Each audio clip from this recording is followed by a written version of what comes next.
Welcome to channel. Today's story is The Leviathan Awakens. The wind howled like a vengeful spirit, sweeping across the frozen wasteland. The Antarctic Research Station Outpost 47 stood isolated, buried in snowdrifts under a sky so dark it felt endless. A team of 6 scientists had arrived weeks ago, their mission simple: study an unusual underground ice formation detected by satellite imagery. What they found was never meant to be disturbed.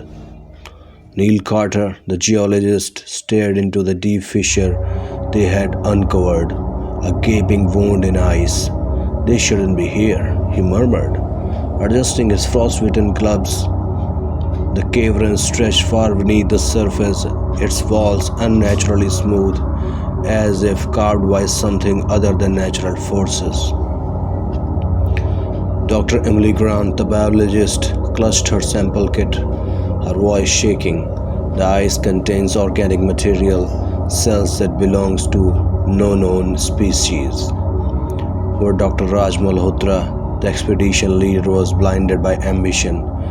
"We need to go deeper," he said, eyes burning with greed. The idea of discovering a prehistoric life form, a creature older than recorded history, was intoxicating. They descended into the abyss, ropes and lights dangling like fragile threads of hope. At the cavern's bottom, they found it, a monolithic structure, black and glistening, half buried in ice. Strange symbols, almost reptilian, coiled across its surface. It hummed faintly, vibrating through their bones. "This isn't a structure," Neil whispered, brushing away frost. "It's a scale." The air thickened, the ice beneath their boots groaned, shifting like muscle. Dr. Emily's scanner flickered wildly. "There is something alive down here." Raj stepped forward, transfixed. "The Leviathan," he whispered, "the ancient sea monster imprisoned beneath the earth's crust." Emily's breath caught. "That's just a myth." Raj grinned. "Myths are born from truth." Without hesitation, he pressed his hand against the massive scale. The cavern trembled. A low guttural sound rumbled through the ice, a growl echoing from miles below. The fissure widened, ice snapping like bones. Then the voice came, a deep, resonant whisper speaking in a language older than humankind. It slithered into the minds like a parasite, unraveling their sanity. Kevin, the team's engineer, clawed at his face. "It sees us!"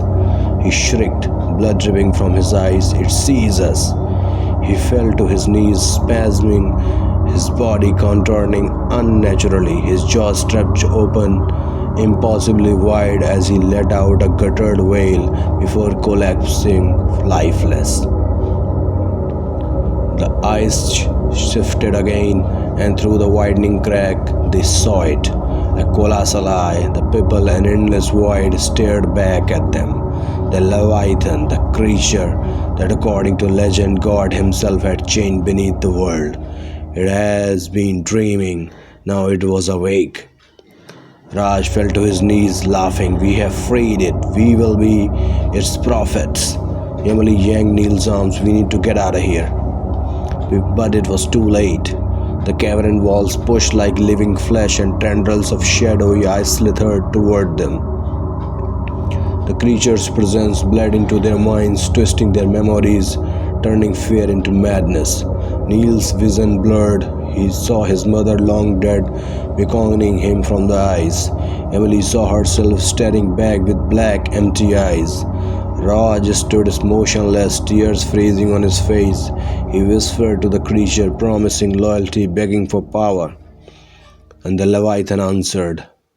A massive serpentine mouth began to rise from depth, lined with the endless rows of jagged ice-coated teeth. Emily and Neil ran, scrambling back up the ice tunnel, lungs burning behind them. Raj's voice echoed through the cavern, no longer entirely human. "You can't run," he called, his voice layered with an inhuman growl. "It already knows your names." They reached the surface, collapsing into snow, but the storm has worsened. The outpost was gone, swallowed by ice. Then the ground beneath them shifted. The ice cracked, an enormous shadow writhed beneath the surface, stretching for miles. The Leviathan, still waking, its body the size of mountain range, coiled beneath the continent. They hadn't freed it entirely, not yet. Months later, a rescue team found Neil's body frozen in snow, his face contorted in terror, mouth open in silent scream. Emily was never found, but Raj was. He sat on the ice, staring at the horizon with the blackened eyes, a crooked smile on his frost-bitten face. When the rescuer asked what had happened, he only whispered, "The chains are breaking." Then he laughed. Far below in the endless darkness, something massive shifted and it opened its eyes.